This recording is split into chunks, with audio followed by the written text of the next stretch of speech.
Hello বন্ধুরা, আশা করি সবাই ভালো আছেন। আজকে আমরা শুরু একটু ফিউচার ইনডিফিনিট টেন্স, কারণ টেন্সটা শেষ করি। একবার টেন্সটা প্রেজেন্ট অ্যান্ড পাস্ট টেন্স নিয়ে আলোচনা করছিলাম, তো ফিউচারটা নিয়েও আলোচনা করি।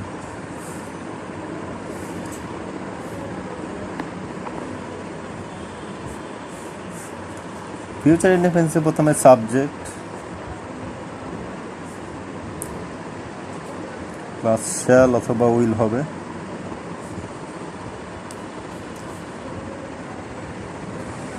Plus verb plus object. তো আমরা একটা উদাহরণ দিই, যেমন আই শ্যাল প্লে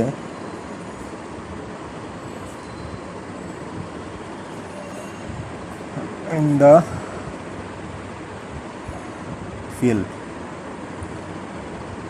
ফিউচার মানে ভবিষ্যৎ। আমরা জানি ফিউচার ইভেন্টস হলো ভবিষ্যতের কথা। যেমন আমি খেলবো,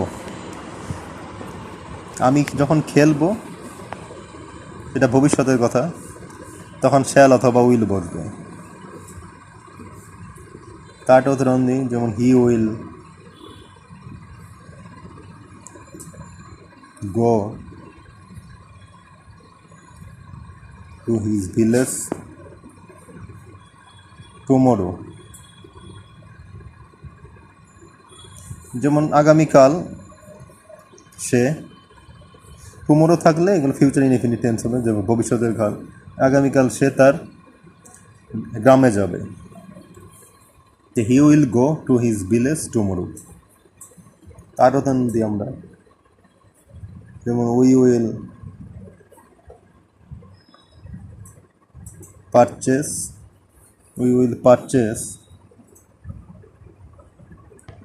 মোবাইল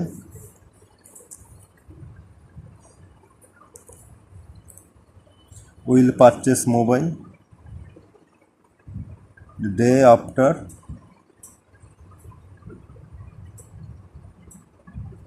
টুমোরো। এখানে ডে আফটার টুমোরো মানে পরশু দিন।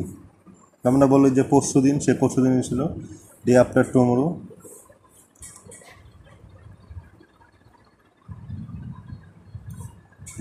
আমরা একটা পরশু দিন একটা মোবাইল কিনবো, তাহলে হবে we will purchase mobile day after tomorrow. এখানে সবসময় উইল বসবে, ভার্বের প্রেজেন্ট ফর্ম। উইল শ্যালের পরে ভার্বের প্রেজেন্ট ফর্ম বসে। এটা আমরা আরেকদিন আলোচনা করেছিলাম যে কোথায় কোথায় ভার্বের প্রেজেন্ট ফর্ম বসে, সেরকম উইল, শ্যাল, উইল নট বা শ্যাল নট, এগুলোর পরে ভার্বের প্রেজেন্ট ফর্ম বসে। তার একটা আমরা উদাহরণ দিই,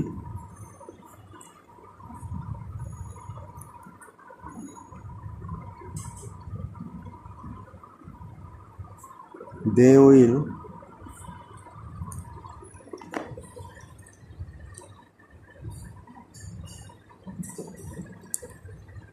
go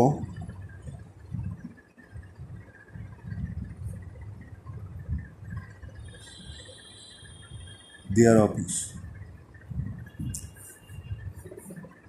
They will go their office. তারা তাদের অফিসে যাবে। এটার মধ্যে ফিউচার কন্টিনিউয়াসটাও আমরা একটু বলে দিই।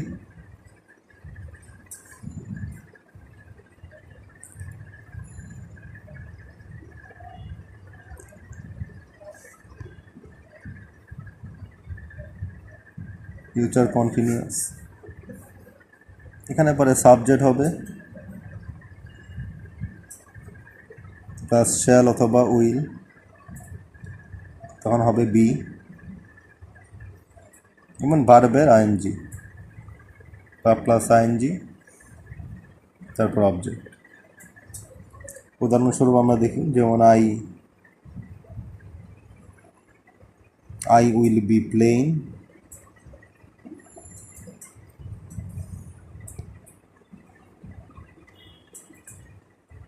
Day after tomorrow.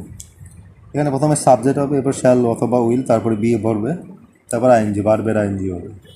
এটা ফিউচার কন্টিনিউয়াস, যে আমি খেলিতে থাকিব, যে আমি পরশু দিন খেলিতে থাকিব। এখন যদি আমরা বলি যে খেলতে থাকবো বা পড়তে থাকবো, তখন এটা হবে future continuous tense.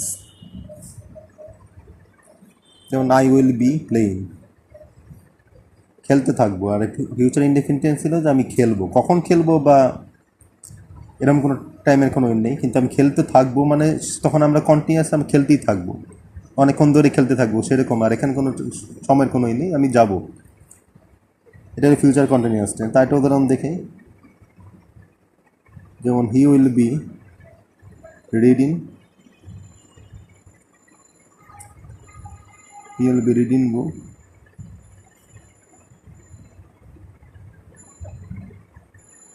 Tomorrow night, আগামীকাল রাতে সে বই পড়তে থাকবে। আমরা যখন আগামীকাল যদি রাতে মানে সে বইটা পড়তে থাকবে, সে তখনও পড়তে থাকবে, যখন আমরা দেখবো তখনও সে পড়তে থাকবে, এরকম এগুলো কথাটা যখন আমরা বলি তখন এটা হলো ফিউচার কন্টিনিউয়াস। ফিউচার কন্টিনিউয়াস টেন্সের পরে শ্যাল বি উইল বি, এরপরে ভার্বের আইএনজি হবে। তো ঠিক আছে বন্ধুরা, আজকে এই পর্যন্তই। ফিউচার ইনডিফিনিট কন্টিনিউয়াস টেন্স নিয়ে আলোচনা করলাম, আগামীকাল অন্য আরেকটি বিষয় নিয়ে আলোচনা করব। তো ততক্ষণ পর্যন্ত আপনারা লাইক, শেয়ার, কমেন্ট এবং অবশ্যই সাবস্ক্রাইব করুন। তো ভালো থাকবেন সবাই, ধন্যবাদ সবাইকে।